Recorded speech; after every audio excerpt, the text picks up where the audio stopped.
Assalamualaikum warahmatullahi wabarakatuh. Perkenalkan, nama saya Ica Lolatul Ilmi dengan stambuk A1Q1211029 kelas A.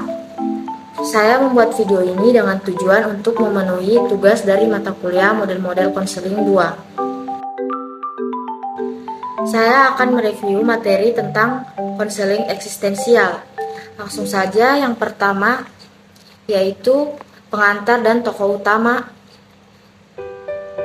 Eksistensialisme pada awalnya merupakan filsafat yang menganggap bahwa segala sesuatu yang terjadi pasti berujung dari eksistensi atau kehadiran.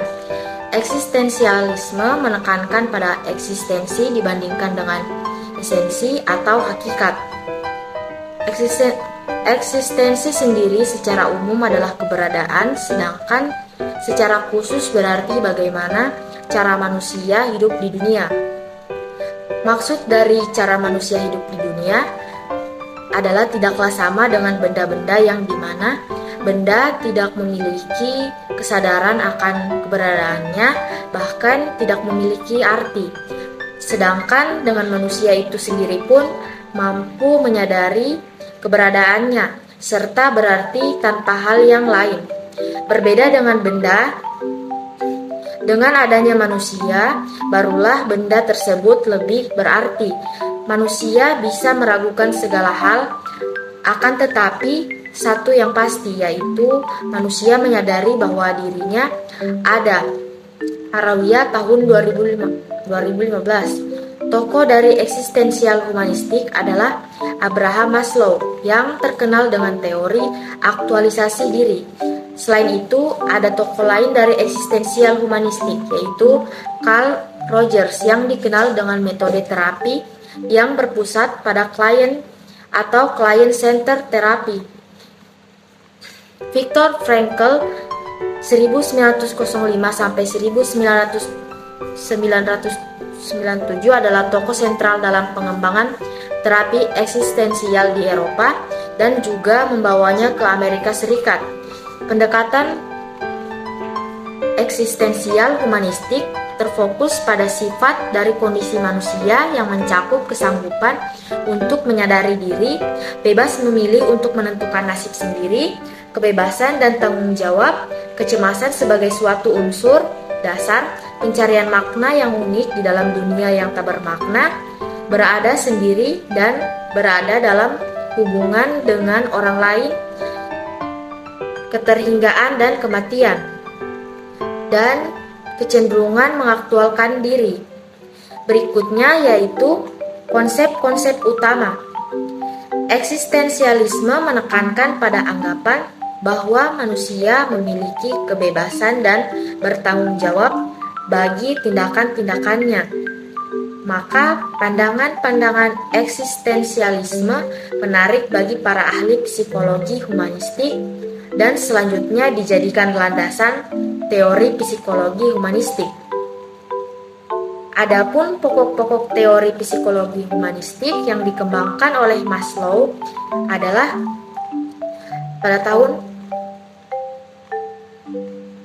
Alwisol tahun 2009, yaitu pertama, individu adalah penentu bagi tingkah laku dan pengalamannya sendiri. Manusia adalah individu yang sadar, bebas memilih atau menentukan setiap tindakannya. Dengan kata lain, manusia adalah makhluk yang bebas dan bertanggung jawab. Lalu yang kedua, manusia tidak pernah diam, tetapi selalu dalam proses untuk menjadi sesuatu yang lain dari sebelumnya atau becoming. Namun demikian, perubahan tersebut membutuhkan persyaratan, yaitu adanya lingkungan yang bersifat mendukung. Yang ketiga, manusia pada dasarnya memiliki pembawaan yang baik atau tepatnya netral. Kekuatan jahat atau merusak pada diri manusia merupakan hasil atau pengaruh dari lingkungan yang buruk dan bukan merupakan bawaan. Yang keempat, manusia memiliki potensi kreatif yang mengarahkan manusia kepada pengekspresian dirinya menjadi orang yang memiliki kemampuan atau keistimewaan dalam bidang tertentu. Berikutnya yang kelima, memiliki Bermacam-macam kebutuhan yang secara hierarki dibedakan menjadi sebagai berikut. Boyre 2004. Pertama, kebutuhan fisiologis atau physiological needs. Yang kedua, kebutuhan akan rasa aman atau the safety and security need. Terapi eksistensial berdasarkan pada asumsi bahwa kita bebas dan oleh karenanya bertanggung jawab atas pilihan yang kita ambil dan perbuatan yang kita lakukan. Pandangan eksistensial didasarkan pada model pertumbuhan dan mengkonsepkan kesehatan bukan keadaan sakit, seperti yang ditulis Dorsey Smith 1988. Konseling eksistensial tidak dirancang untuk menyembuhkan seperti tradisi model medis. Klien tidak dipandang sebagai orang yang sedang sakit, melainkan sebagai orang yang merasa bosan atau kikuk dalam menjalani kehidupan. Menurut Gerald Corey tahun 1988, ada beberapa konsep utama dari pendekatan eksistensial, yaitu yang pertama, kesadaran diri. Manusia memiliki kesanggupan untuk menyadari dirinya sendiri, suatu kesanggupan yang unik dan nyata yang memungkinkan manusia mampu berpikir dan memutuskan. Yang kedua, kebebasan, tanggung jawab dan kecemasan, yaitu kesadaran atas kebebasan dan tanggung jawab dapat menimbulkan kecemasan yang menjadi atribut dasar pada manusia.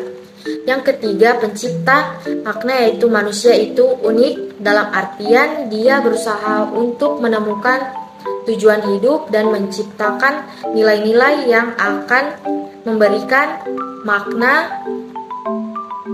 serta memberikan makna bagi kehidupan. Berikutnya yaitu asumsi perilaku bermasalah, yaitu pribadi yang bermasalah menurut pandangan eksistensial humanistik yaitu tidak mampu memfungsikan dimensi-dimensi dasar yang dimiliki manusia, sehingga kesadaran tidak berfungsi secara penuh. Di antaranya inkongruen, tidak dapat dipercaya, tidak dapat memahami diri sendiri, bermusuhan, dan kurang produktif. Adapun asumsi perilaku bermasalah konseling humanistik dipengaruhi oleh tidak terpenuhinya aspek-aspek sebagai berikut. Yang pertama, kesadaran diri berhubungan dengan kemampuan manusia untuk menyadari diri dan menjadikan dirinya mampu melampaui situasi sekarang dan membentuk aktivitas-aktivitas berpikir. Dengan demikian, meningkatkan kesadaran berarti meningkatkan kesanggupan seseorang untuk mengalami hidup secara penuh sebagai manusia. Tidak jarang manusia yang tidak memiliki kesadaran akan dirinya akan mengalami masalah-masalah dalam kehidupannya. Selanjutnya, kebebasan dan tanggung jawab manusia adalah makhluk yang menentukan diri dan memiliki kebebasan untuk memilih di antara alternatif-alternatif. Masalah akan timbul jika manusia tidak bisa mengatur kebebasannya dan mengarahkan ke hidupnya. Selanjutnya, keterpusatan dan kebutuhan akan orang lain meliputi masalah-masalah yang berkaitan dengan kebutuhan dari luar dirinya sendiri, yaitu untuk berhubungan dengan orang lain dan alam. Kegagalan dalam berhubungan dengan orang lain dan dengan alam menyebabkan manusia kesepian, mengalami aliensi, keterasingan, dan depersonalisasi. Yang pertama, pencarian makna hidup. Yang kedua, kecemasan sebagai syarat hidup. Lalu yang ketiga, kesadaran atas kematian dan non-ada. Berikutnya, tujuan konseling.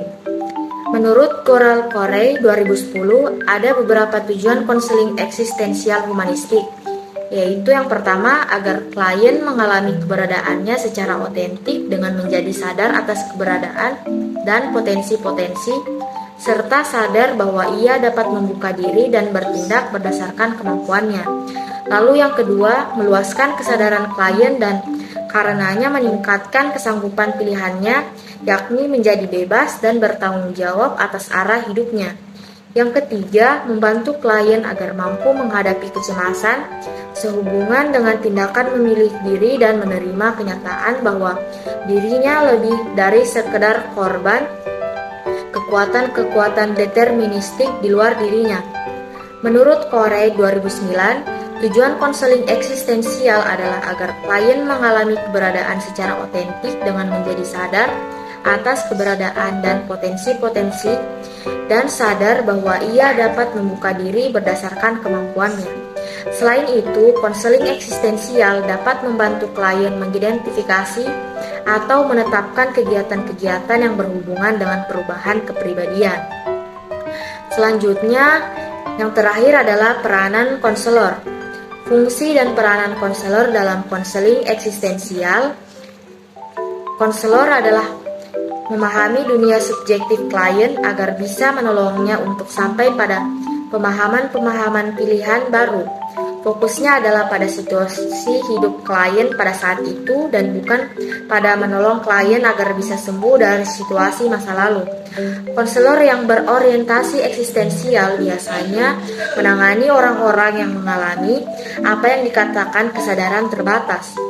Tugas sentral dari konselor adalah langsung mengkonfrontasikan klien ini dengan cara hidup mereka dalam keberadaan terbatas ini dan menolong mereka untuk bisa menyadari bahwa mereka ikut berperan dalam menciptakan kondisi semacam itu.